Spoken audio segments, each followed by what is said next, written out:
We're at chapter 325 of Boku no Hero Academia. Connected to One for All, as the chapter's named, where my boy Midoriya is back at UA, hopefully to get some rest, but unfortunately he does have an opposition that is the civilians who don't feel represented by heroes at this point, and are also aware that All for One is trying to acquire One for All, and they might be in imminent danger. But that's why I've had Uraraka for a little while giving a speech to help represent Midoriya. I guess you could call her a hero ambassador, for lack of a better word, a hero representing heroes. And I really want to review this chapter. It was a pretty good one. Before I get into that, though, I'm Jet from All Day the Geek Way. I hope you're enjoying your day the Geek Way, of course. Every day should be enjoyed the Geek Way. Before I get into the chapter as well, consider subscribing, especially if you enjoy the content. I'm just trying to reach 100 subscribers at this point. I mean, that'd be cool. Any help along the way would be greatly appreciated. But right now, let's get on to the chapter. So, chapter 324, the last panel we saw was Kota and the fox girl with the fox mutation, or whatever animal she is, running toward Midoriya as he is on the ground crying, as Uraraka has given a speech to help him out.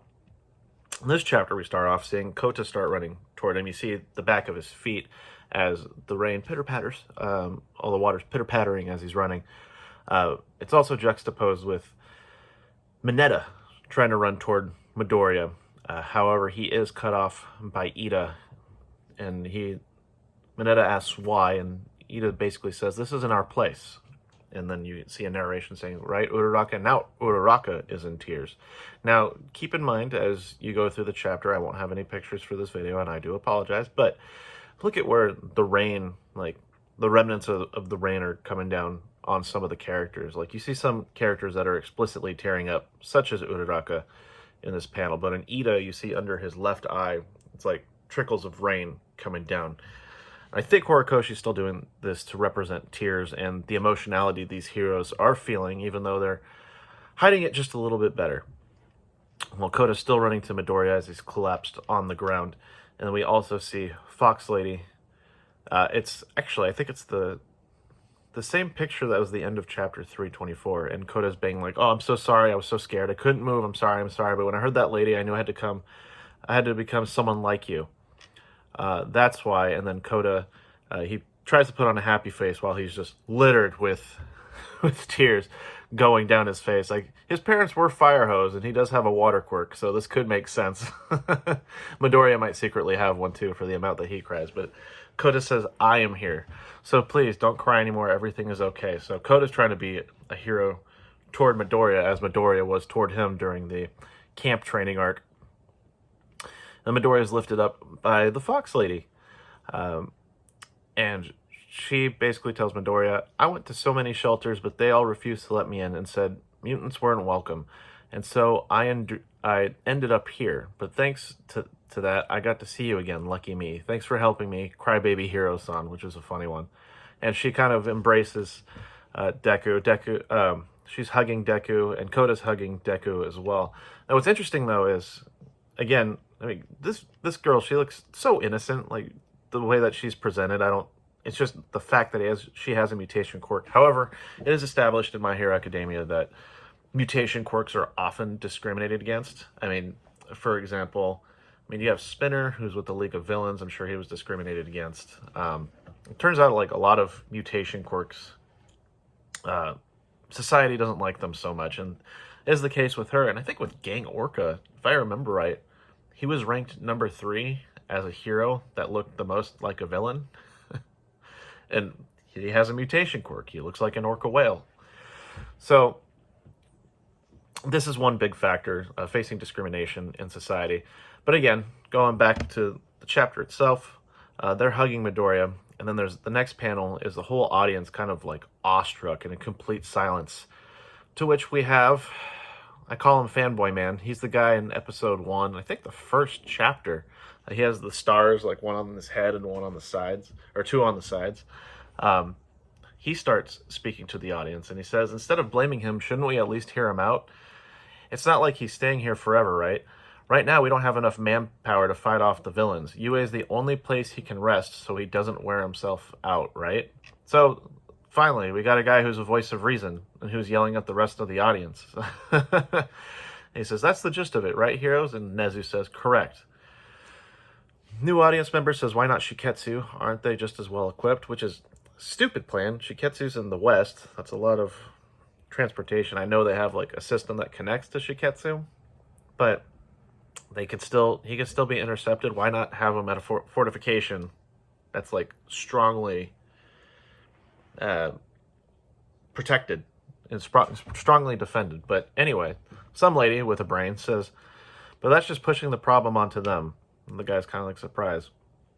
And then fanboy guy, he says, you know, until all this happened, none of us noticed. We civilians were the audience while the heroes were performing up on stage. So in this panel in particular, when he's saying this, it is actually like a theater. There is a stage, and then there's a bunch of chairs that an audience would sit in. So this guy is speaking metaphorically about how civilians had looked at hero society. Like, it was, I guess you could say, entertaining, but the heroes were on stage while they were just kind of sitting there and watching. Then we see the back of All Might and says, once All Might was an unparalleled hero that paved the way for others. Everyone admired him. We cheered him on. But while doing so, we've stopped putting our spirit into it along the way. And then we see this dialogue, and it's juxtaposed with like the destruction that's ensued ever since the Hero War came out and society started losing faith in heroes. And now the stage has been swept away. Mistake after mistake, they wanted neither fame nor money and threw themselves out there as heroes. Who do you think the ones left are fighting for? Yeah, he makes a good point. Like, they've had a lot of doubt in hero society, but even then, heroes are still fighting for them. Midoriya was one of them, and Endeavor, Hawks, Best Genist. They were all fighting out there still, even after society has begun to reject them. And continue on, he says, if we begin to reject them, then who will we have left? How do we get back to the lives we used to have? I know this is all coming as a shock, but calm down. How long do we plan to be an audience? So basically telling everyone, hey, be a part of this. Like, help rebuild society, especially while it's screwed up right now. Like, we shouldn't just stand there. We should be acting. Maybe not on stage. They're probably not good actors compared to the heroes, but we shouldn't be acting. Well, the one guy who was overtly against Midoriya coming back, you can see him, he's affected by this guy's words, and he's still wearing that All Might shirt. And he starts walking forward, and he says, the rumors spoke up of a beat-up man who could use multiple quirk at once, a man serving as a decoy for the villains. Some even called him a true hero. Give us an answer. Will you staying here give us back the lives we once had? To which Midoriya responds with, I'm no longer alone, and I will take everything back. Now, this is a beautiful page because it's a two-panel page. And again, talking about how Horikoshi has been drawing these characters in the rain, but also they have been expressing themselves. The first panel, actually, it shows Boku Koji? Oh, no. The guy with the Anna voice. I can't believe I'm forgetting his name. Oh, crap. Anyway, see Ida.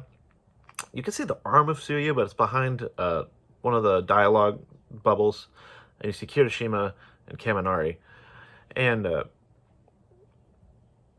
Koji? Oh, never mind. Doesn't matter.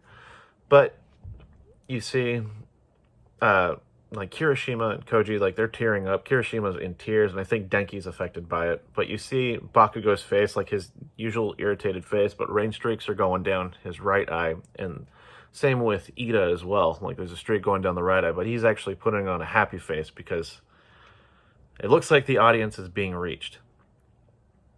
And then Midoriya in tears says, I will take everything back. And this is why Ida stood in the way of Mineta, so that there was an opportunity for the audience to connect with Midoriya without having an opposition with Class 1A. Like, Class 1A just standing there to defend him. It had to be a connection to the audience. And this guy with the All Might shirt is clearly affected. Well, now we go outside of UA and we see the fortress that it is. Very dark fortress in the rain. It's actually really cool. Really, really well drawn. And now we're back to Hawks, Endeavor, and Shoto. And someone I haven't seen in a long time, Ectoplasm. He comes out and he says, "Did you hear it, Aravity's speech?" And they're all kind of in shock. And he basically confirms, like, things are better, and the three of them walk inside. And Endeavor starts to beat himself up, saying, "In the end, all we did was push the burden onto Deku. We didn't make any progress just for another detour." To which Hawks, the voice of reason right now, he says, "If you're talking about progress, then we did take a step forward. Right here at UA, One for All is the crystallization of people's hearts joining together as one." And we see this panel spread. It starts with the back of All Might saying, "All Might connected to Midoriya." Then it's Ida. "Midoriya connected to his classmates." And then it said, "Uravity connecting Midoriya-kun to everyone else." Again, she's basically a hero ambassador. She's a hero representing the heroes. And if everyone would think of each other, if only a little, then that's surely a bright future where heroes have enough time to laugh will come. So, speaking of thinking of each other, where's All Might? Like, I've been having this question the last quite a few chapters, actually. Like, where's All Might? How has everyone not thought of All Might? Like, even as Hawks is talking about All Might, why isn't he just like, where is he, by the way? He was helping us. He was part of our team. He had the nice car. We haven't seen him. Where is All Might? Now, I'm assuming everyone's read the chapter. We see that he's back at the end. But before I get to that, there's a full page spread where you see civilians are basically trying to protect the heroes from the rain. They're offering their umbrellas. And in this part, like, Kirishima is super happy on the right-hand corner. You see tears going down his eyes. Mineta can finally help Deku. Deku's mom, obviously, she's in tears. Koda's still there. What's cool, too, is Ida is holding Midoriya's hand as if to escort him and help him. And Ida's starting to give people orders, but kind of a fallback, or not a fallback, wow. Anyway, kind of like a retrospective, I guess you can say, of when Ida was in the air to catch Midoriya and bring him back to UA. So Midoriya's back, and people are accepting him. And the All Might shirt dude who was causing an opposition is specifically going up to Midoriya to protect him from the rain. Another funny part is Denki is basically shows his hand moving, and I think he slaps Bakugo in the back of the head. Well, next page we see Shoto looking out, and he turns to Endeavor and he says, "Dad, we're doing it together, okay?" To which it shows the face of Dabi. So basically, they're going to try to bring back Toya, or at least bring them down together. Now, one thing I haven't said in these last reviews, Endeavor in a trench coat just looks kind of silly. He really does. I'm also, like, I love his costume, like this costume right here. In a second version of his costume, I just think him in a trench coat looks really silly. Maybe in the anime adaptation it will look a lot better, but we'll see. Well, next we see Nezu actually is, he's basically on an iPad with Aizawa saying, "It was beyond my ability, but your class pulled it off, Aizawa-kun." So he's talking to Aizawa in the hospital, and Aizawa tells Nezu to tell Ida that he did well. Nezu asks about his foot, and to which he says, "Well, let's just say I'm not as robust as Mirko, who is the number 5 hero. I think she had to retire. What about Kuro? It looks like they've been trying to connect to Kurogiri, which has been unsuccessful. Because it's calling back to when Present Mike and Aizawa went to Tartarus to talk to Kurogiri, and they made a connection because it was to Kurogiri is basically a Nomu. It's the body of Shirakumo. I guess Mirko destroyed his copied quirk. That might have happened during the hero invasion. I have to read that again, because I've kind of forgot about that, but I'll have to come back to it. But it says the Shirokuma-kun had never regained consciousness, then none of the strongholds would have held, which is very true. Shirokuma does know UA very well.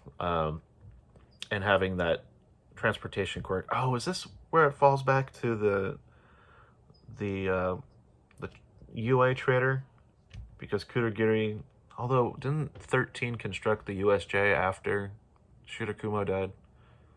Oh man, there's a lot I have to look into. Anyway, feeble, Aizawa says, though feeble and faint, a path is still there. And the counter... Oh, no, it's Nezu saying that. And the countermeasures against Toga are still up and running? To which Nezu says, yes, we've calculated how much blood she can absorb and how long her transformation lasts, but only let in evacuees after a certain amount... We only let in a certain amount of evacuees after time has passed. How did they do that?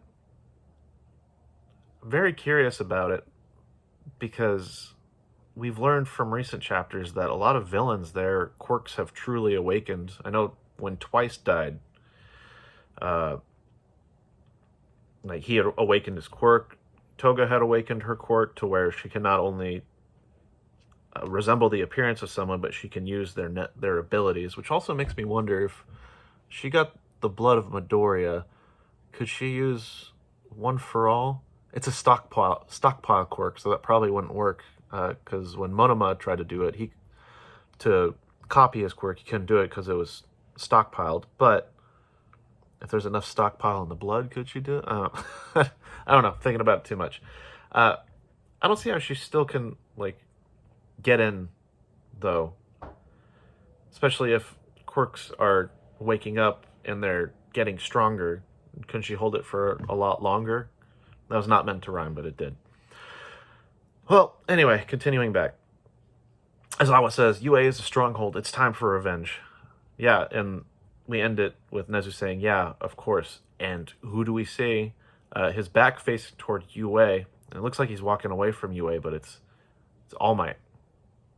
All Might's back. I think it's All Might. If they're alluding to Toga maybe having the blood of All Might, I don't know, but I have a lot of questions. Again, why didn't anyone ask about All Might? Like, he hasn't made an appearance. What happened to his rad car? That was a rad car. And of all the people, wouldn't Midoriya be like, oh, I totally abandoned All Might. We should go find him. Especially because it was in a graveyard. And who was there but Stain?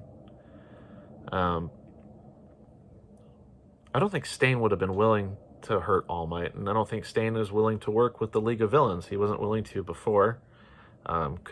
Is it also... Is this foreshadowing? Because they were talking about Toga and her transformations. Is it foreshadowing that maybe she's taking on the appearance of All Might? I don't think so. Most likely no. It's just something that could happen, but I wonder why All Might's walking away if it is actually him. I wonder if anyone's going to notice, and I hope the next chapter is All Might centered, because, man, he got abandoned by, like, the person that he chose to be the next symbol of peace. It's gotta hurt, but also knowing All Might, he's not taking it personally. In the end, he does care for Midoriya more than, like, pretty much anyone. So I wonder what's going on there. I have a lot of questions. I wonder where Horikoshi is going to go with this. I want to know if All Might's going to be back in UA, if anything happened to him, or if it's like... It would be complete crap if he was, like, killed off screen and they took his blood. I doubt that's a thing. I highly, highly, highly doubt it. But if Horikoshi did pull that, it's bad, like, bad storytelling, in my opinion, especially such a big figure and such an influential figure who would be killed off screen. I don't think it would happen again. Horikoshi is a good writer, so he's not... I don't think he would ever pull that. I'm just curious what's going to happen. I'm really excited for chapter 326. Now that Midoriya has been accepted back in UA, I hope people start going on the search for All Might, even if he's right outside. Hope someone finds him. I want to see what's going to happen. But I have to wait until next week. We all do, actually. So I'm going to end the video right here. I'm already at 20 minutes. Thank you for taking the time to go through this review. And if you lasted this 20 minutes, sincerely, thank you so much. I know that was a lot to unpack, a lot of theorizing and rambling. I do appreciate it. And again, if you do enjoy the content, please sincerely consider subscribing. It helps out a lot. I love talking about My Hero Academia. I love reviewing this stuff. And I wish to continue it. So, in the meantime, everyone, enjoy your day the geek way, like you should every day, and I'll see you in the next video. See ya!